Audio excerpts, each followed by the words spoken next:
ത്രിയേക ദൈവതിരുനാമത്തിന് മഹത്വമുണ്ടായിരിക്കട്ടെ. ഇന്നത്തെ അല്പനേരത്തെ തിരുവചന ധ്യാനത്തിനായി ഇന്ന് ഏവൻഗേലിയോനായിട്ട് വായിച്ച വേദഭാഗം വിശുദ്ധ ലൂക്കോസ് എഴുതിയ സുവിശേഷം 1-ാമത്തെ അധ്യായം അതിൻ്റെ 8 മുതൽ 23 വരെയുള്ള വാക്യങ്ങളാണ് ഞാനിന്ന് സുവിശേഷ ഭാഗമായിട്ട് വായിച്ചത്. Gospel according to Saint Luke, chapter 1, verses commencing from 8 through 23. ഒരു പ്രാവശ്യം വായിച്ചതുകൊണ്ട് പിന്നെയും വായിപ്പാനായിട്ട് ആഗ്രഹിക്കുന്നില്ല. We are entering into an advent season. ആഗമന കാലത്തിലേക്ക് നാം പ്രവേശിച്ചിരിക്കുകയാണ്. Advent, it is the term came from a Latin word adventus. The meaning of Adventus is arriving or coming. കർത്താവിൻ്റെ വരവിന് വേണ്ടി നോക്കി പാർക്കുന്ന ഒരു കാലം, കർത്താവിൻ്റെ സാന്നിധ്യം അനുഭവിച്ചറിയാനായി കാത്തുപാർത്തിരിക്കുന്ന ഒരു സമയം. ഈ അഡ്വൻറ്റ് സീസണിൽ മുഖ്യമായിട്ടുള്ള ഒന്നാകുന്നല്ലോ അനൗൺസിയേഷൻസ്, അറിയിപ്പുകൾ. So now we are entering into the annunciation period. We can say that. ദൈവം തൻ്റെ ആഗമനം അതിന് മുന്നോടിയായി പലർക്കും അറിയിപ്പുകൾ കൊടുക്കുന്ന ഒരു കാലഘട്ടം കൂടിയാണ്. ഇന്ന് നാം ധ്യാനിക്കുന്ന വിഷയവും അനൗൺസിയേഷൻ ടു സെക്കറിയ എന്നുള്ളതാണ്. സെക്കറിയാവിനോടുള്ള ദൈവത്തിൻ്റെ അറിയിപ്പ് എന്നുള്ളതാണ് ഇന്ന് നമ്മൾ ധ്യാനിക്കുന്ന പ്രത്യേകമായിട്ടുള്ള വിഷയം. ഇത് പല ആവർത്തി നാം ധ്യാനിച്ചിട്ടുള്ളതാണ്. We are very much familiar with this passage. എല്ലാ ക്രിസ്മസിൻ്റെ കാലയളവിലും അറിയിപ്പുകളുടെ ആദ്യ പട്ടികയിൽ അറിയിപ്പ് ലഭിക്കുന്നത് പുരോഹിതനായ സെഖര്യാവിനാണ്. അതുകൊണ്ട് സെഖര്യാവിൻ്റെ ജീവിതവുമായിട്ട് ബന്ധപ്പെടുത്തി നമ്മൾ ഇന്ന് ഈ വേദഭാഗത്തെ ധ്യാനിക്കാനായിട്ട് ഒരുങ്ങുകയാണ്. This time I would like to introduce you 3 words. One is context, അതിൻ്റെ സന്ദർഭം. And the second word is witness, സാക്ഷ്യം. And the last word dedication, സമർപ്പണം. മലയാളത്തിൽ ഓർത്തിരിക്കാൻ എളുപ്പമാണ്. സന്ദർഭം, സാക്ഷ്യം, സമർപ്പണം. ഈ 3 പദങ്ങളിൽ ഉൾപ്പെടുത്തി ഇന്നത്തെ ഈ ചെറിയ ദൈവവചന ധ്യാനം നിർവഹിപ്പാനായിട്ട് ഞാൻ ആഗ്രഹിക്കുകയാണ്. ഒന്നാമതായി, what is the context of this annunciation? ഈ അറിയിപ്പിൻ്റെ സാഹചര്യം എന്താണ്? അന്നത്തെ കാലത്ത് political context was totally different. Herod was the king and it was the period of tyranny, അനിശ്ചിതത്വങ്ങളുടെയും peaceless and discomfort and no harmony among people. ഒരു സ്വരച്ചേർച്ചയില്ലാതെ അസമാധാനവും അസന്തുഷ്ടിയും അസമത്വവും ഒക്കെ നിലനിന്നിരുന്ന ഒരു പ്രത്യേക സമയം. That was the political situation, political context during that time. രാഷ്ട്രീയപരമായി പറയുകയാണെങ്കിൽ സമാധാനമില്ലാത്ത ഒരു സന്ദർഭം. റിലീജിയസ്ലി, മതപരമായിട്ട് നമ്മൾ പറയുകയാണെന്നുണ്ടെങ്കിൽ മലാഖി പ്രവചനം അവസാനിക്കുമ്പോൾ നിങ്ങൾക്കറിയാം, മത്തായിയുടെ സുവിശേഷം തൊട്ട് മുമ്പാണല്ലോ മലാഖി പ്രവചനം. So you can easily refer that the last chapter of Malachi. അവിടെ കാണാൻ സാധിക്കുന്നത് അന്ന് ആ മലാഖി പ്രവചനത്തിന് ശേഷം 400 വർഷക്കാലം ഒരു പ്രവചനവും ഉണ്ടായിട്ടില്ല, ഒന്നും നിവർത്തിയായിട്ടുമില്ല. സൈലൻ്റ് ആയിരുന്നു, നിശബ്ദമായ, മൂകമായ, മൗനമായ ഒരു സന്ദർഭം. ദൈവത്തിൻ്റെ അരുളപ്പാടുകളൊന്നും കൈക്കൊള്ളുവാനായി ഭൂമിക്ക് യോഗ്യമല്ലാതിരുന്ന കാലയളവ്. എന്നാൽ മലാഖി പ്രവചനത്തിൻ്റെ അവസാന ഭാഗത്ത് പറയുന്നു, I will send a righteous son for you. നിങ്ങൾക്ക് വേണ്ടി നീതി സൂര്യനെ ഞാൻ ഉദിപ്പിക്കും എന്ന് പറയുന്നുണ്ട്. അതിന് 413 വർഷങ്ങൾ കാത്തിരിക്കേണ്ടതായിട്ട് വന്നു അതിനുശേഷം. അപ്പോൾ മതപരമായിട്ട് നോക്കുമ്പോൾ മശിഹായ്ക്ക് വേണ്ടി കാത്തിരിക്കുകയാണ്. ഒരു മശിഹ വരും, അവൻ വന്ന് ഞങ്ങളെ രക്ഷിക്കും. And they are awaiting for a messiah. The people they were awaiting for messiah. അതാണ് മതപരമായിട്ടുള്ള ഒരു പ്രത്യേകമായിട്ടുള്ള കോണ്ടക്സ്റ്റ്. ഒരു മശിഹായുടെ വരവിന് വേണ്ടി കാത്തിരിക്കുന്നു. ഇവിടെ മിനിസ്റ്റീരിയൽ കോണ്ടക്സ്റ്റ് എന്ന് നമ്മൾ പറയുമ്പോൾ ഈ സക്കറിയാവ് ഉൾപ്പെടുന്നത് ഒരു പുരോഹിത ഗണത്തിലാണ്. അബിയാക്കൂർ എന്ന് പറയും, അബീജ സെക്ട്. അതായത് 24 സെക്റ്റായി 24 കൂറുകളായി പുരോഹിതന്മാരെ വേർതിരിച്ചിരുന്നു. പ്രധാനപ്പെട്ട 3 പെരുന്നാളുകളിൽ മാത്രമാണ് എല്ലാ പുരോഹിതർക്കും ശുശ്രൂഷ ചെയ്യാനായിട്ട് സാധിച്ചിരുന്നത്. പെന്തക്കോസ്ത് പെരുന്നാൾ, കൂടാര പെരുന്നാൾ, പെസഹ പെരുന്നാൾ.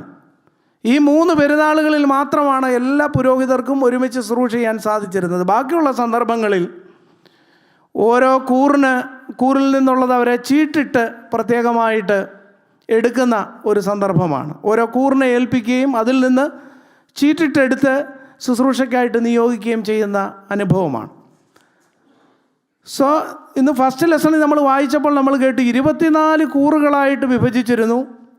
Each sects consist of thousands of priests. So we cannot say who will get the opportunity to serve before the Lord. ആർക്ക് അവസരം കിട്ടുമെന്നുള്ളത് നമുക്ക് ആർക്കും അറിയുകയില്ല. ആയിരക്കണക്കിന് പുരോഹിതരുള്ളതാണ് ഓരോ കൂറും.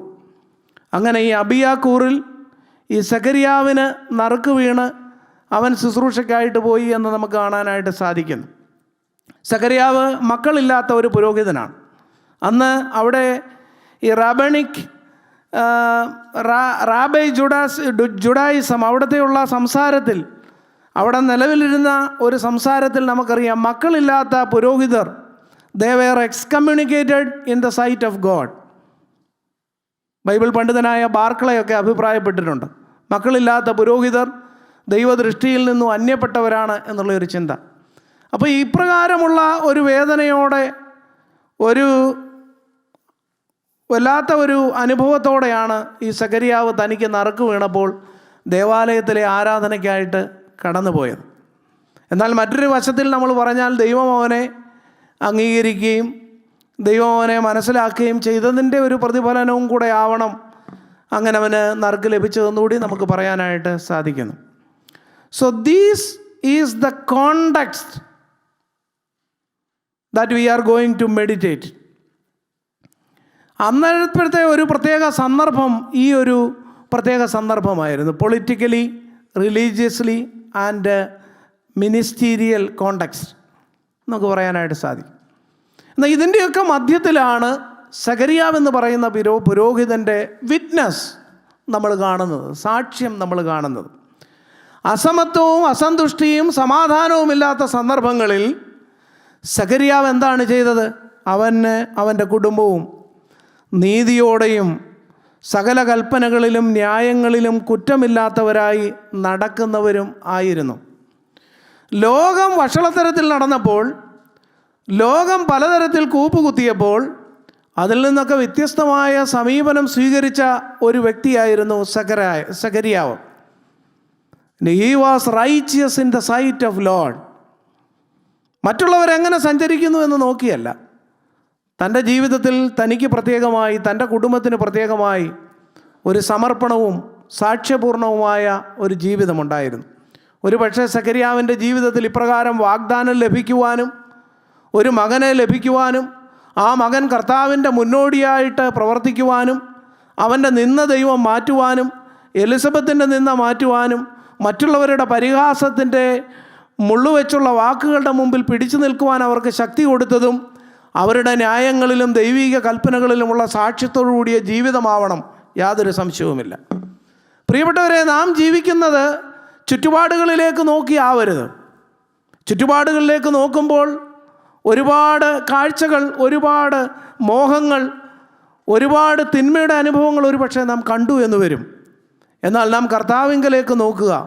അവൻ്റെ സകല കൽപ്പനകളിലും സകല ന്യായങ്ങളിലും വിശ്വസ്തരായി ദൈവിക കൽപ്പനകളിൽ പ്രസാദിച്ച് സാക്ഷ്യത്തോടെ ജീവിപ്പാനായിട്ട് ദൈവം നമ്മളെ വിളിച്ചിരിക്കുകയാണ്. ജീവിതത്തിൽ ഏത് ദുഃഖവും പ്രയാസങ്ങളും ഉണ്ടാകട്ടെ, in the midst of all those vulnerabilities and struggles, Are you ready to hold the hand of God and to follow Him in His footpaths?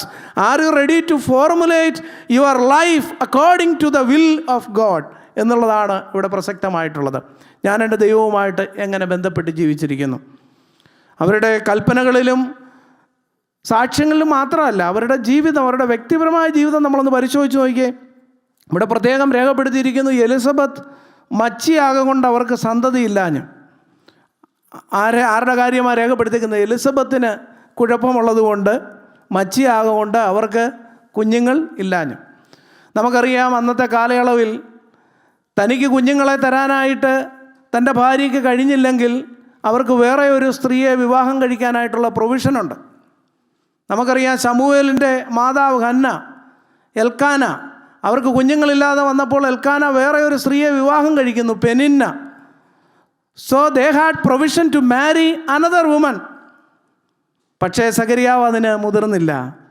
സഖരിയാവ് തനിക്ക് തൻ്റെ ഭാര്യയ്ക്ക് ബലഹീനത ഉണ്ടെന്ന് മനസ്സിലാക്കിയിട്ടും, തൻ്റെ കുടുംബജീവിതത്തിൽ ബലഹീനത ഉണ്ടെന്ന് മനസ്സിലാക്കിയിട്ടും അത്രമാത്രം അവളെ സ്നേഹിക്കുവാനും അവരുടെ പ്രയാസത്തിൻ്റെയും ദുഃഖത്തിൻ്റെയും നടുവിൽ ചേർന്ന് നടക്കുവാനും ഇടയായത് ജീവിതത്തിൽ ദൈവിക വാഗ്ദത്തങ്ങൾ പ്രാപിപ്പാനുള്ള യോഗ്യത എണ്ണപ്പെടുന്നതിന് മുഖാന്തരമായി എന്ന് ഞാനും നിങ്ങളും മറന്നു പോകരുത്.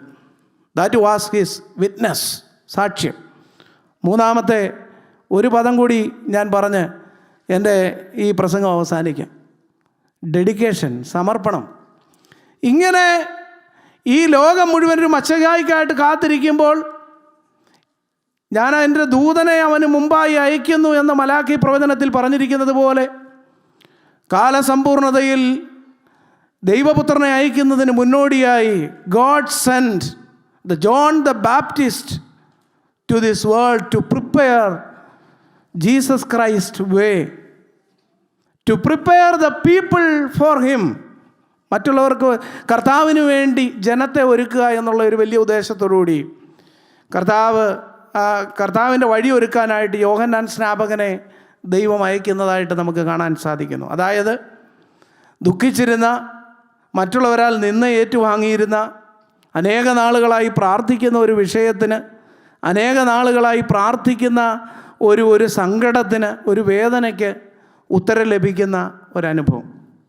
ഇപ്രകാരം ഒരു അനുഗ്രഹം തൻ്റെ കുടുംബജീവിതത്തിൽ ദൈവം നൽകിയിരിക്കുമ്പോൾ ആ ദൂതൻ അരുളി ചെയ്തതുപോലെ തന്നെ സഖരിയാവ് അവനെ ദൈവിക ശുശ്രൂഷയ്ക്കായിട്ട് സമർപ്പിക്കുന്നതായിട്ട് നമുക്ക് കാണാനായിട്ട് സാധിക്കുന്നു. അതിൻ്റെ വാക്യങ്ങളിലൊന്ന് നോക്കി, അവിടെ ദൂതൻ പറയുന്നുണ്ട്, അവന് യോഹന്നാൻ എന്ന് പേരിടണം. What is the meaning of John? The meaning of John is the gift of God, ദൈവത്തിൻ്റെ ദാനം. യോഹന്നാൻ എന്ന് പേരിടണം. എന്താണ് പറയുന്നത്? നിനക്ക് സന്തോഷവും ഉല്ലാസവും ഉണ്ടാകും. It will bring joy and happiness to you and your family. പിന്നെന്താണ് പറയുന്നത്? അവൻ്റെ ജനനത്തിങ്കൽ പലരും സന്തോഷിക്കും. Not only you but also the all people will enjoy and will experience the feeling of happiness due to his birth. അവൻ്റെ ജനനത്തോടുകൂടി എല്ലാവരും സന്തോഷിക്കുമെന്ന് പറയുകയാണ്. പ്രിയപ്പെട്ടവരെ, ദൈവിക ദാനത്തിൻ്റെ ഒരു പ്രത്യേകതയാണത്. അത് സ്വാർത്ഥമായിട്ടുള്ള സന്തോഷത്തിന് മാത്രമല്ല. ഈ സന്തോഷത്തിന് ഈ saying that my life is A gift of God, then through my life so many people should experience that happiness and that love of God. ദൈവസ്നേഹവും സന്തോഷവും എൻ്റെ ജീവിതത്തിലൂടെ മറ്റുള്ളവരും അനുഭവിക്കണം. അപ്പോഴാണ് ഞാൻ ദൈവദാനമായിട്ട് മാറുന്നത്. കാത്തു പാർത്തിരുന്ന തൻ്റെ മകനെ, നോക്കി പാർത്തിരുന്ന മകനെ ശുശ്രൂഷയ്ക്കായിട്ട് മരുഭൂമിയിലേക്ക് പറഞ്ഞു വിടുവാൻ, കർത്താവിൻ്റെ ശുശ്രൂഷയ്ക്കായിട്ട് ഒരുക്കുവാൻ, വളരെ ചെറുപ്പത്തിൽ തന്നെ ശിരച്ഛേദം ചെയ്യപ്പെട്ട ഈ ലോകത്തിൽ നിന്ന് മാറ്റപ്പെടുന്ന ഒരു ബലിയാഗമായി അർപ്പിക്കുവാൻ ഈ മാതാവിനും പിതാവിനും ഇടയായതാണ് അവരുടെ സമർപ്പണം. ഇന്ന് നാം ധ്യാനിക്കുമ്പോൾ നാം തിരിച്ചറിയണം, the gift of God is for all. ദൈവിക ദാനമെന്ന് പറയുന്നത് not for our selfish motive. God bless your family life with children. Their life is a gift of God, so it should be helpful for the happiness life for others too. മറ്റുള്ളവരുടെ ജീവിതത്തിലും അവർ സന്തോഷം പകരുത്തുന്നവരായിട്ട് അവർ മാറാനായിട്ട് ആവശ്യമാണ്. അതാണ് ദൈവിക ദാനത്തിൻ്റെ പ്രത്യേകത. ഇവിടെ ഒന്നും കാണാനായിട്ട് സാധിക്കത്തില്ല. നാട്ടിലെയൊക്കെ വാഹനത്തിൻ്റെ പുറത്തൊക്കെ എഴുതി വെച്ചിട്ടുണ്ട്. മിക്കവാറും കാർ ആരെങ്കിലും ഒരാൾ മേടിച്ചാൽ എഴുതുക അതിൻ്റെ പുറത്ത് ദ ഗിഫ്റ്റ് ഓഫ്. പക്ഷെ ഒരു മനുഷ്യനെ ഒന്ന് കൂടെ കയറ്റത്തി എഴുതി വെച്ചേക്കുന്നത് എന്തുവാ? Gift of God. എല്ലാം പറയുന്നു, എല്ലാം ദാനമല്ലേ, ഇതൊന്നും എൻ്റേതല്ല. ജീവനും പ്രതാപങ്ങളും പ്രാണനും പ്രാണപ്രഭാവങ്ങളും എല്ലാം ദൈവമേ നിൻ്റെ ദാനമാണ്, ഇതൊന്നും എൻ്റേതല്ല പറയുമെങ്കിലും but many a times we are living or leading a selfish life. ദൈവിക ദാനം അത് ദൈവിക ദാനമാണെന്ന് തിരിച്ചറിയുമ്പോൾ അത് നിങ്ങളുടെ സന്തോഷത്തിന് മാത്രമല്ല. ദൈവദൂതൻ പറയുന്ന അതാണ്. അവൻ ജനിക്കുമ്പോൾ അപ്പനും അമ്മയും നിങ്ങൾക്ക് നല്ല സന്തോഷമുണ്ടാകും. എന്നാൽ പിന്നീട് പറയുന്നു അവൻ്റെ ജനനത്തിങ്കൽ പലരും സന്തോഷിക്കും. ഈ കുഞ്ഞിനെ ദൈവം മുൻപാകെ സമർപ്പിച്ചതാണ് അവരുടെ ജീവിതത്തിലെ വലിയ ഒരു സമർപ്പണം. അതുകൊണ്ട് എന്നെ കേൾക്കുന്ന പ്രിയപ്പെട്ടവരെ, തൻ്റെ പുത്രനെ, തൻ്റെ കുഞ്ഞിനെ ദൈവിക പദ്ധതിക്ക് വേണ്ടി സമർപ്പിച്ചപ്പോൾ അവിടെ പൂവണിഞ്ഞത് ദൈവത്തിൻ്റെ വാഗ്ദത്തമാണ്. അവിടെ പാതയൊരുക്കപ്പെട്ടത് കർത്താവിൻ്റെ വഴികളാണ്.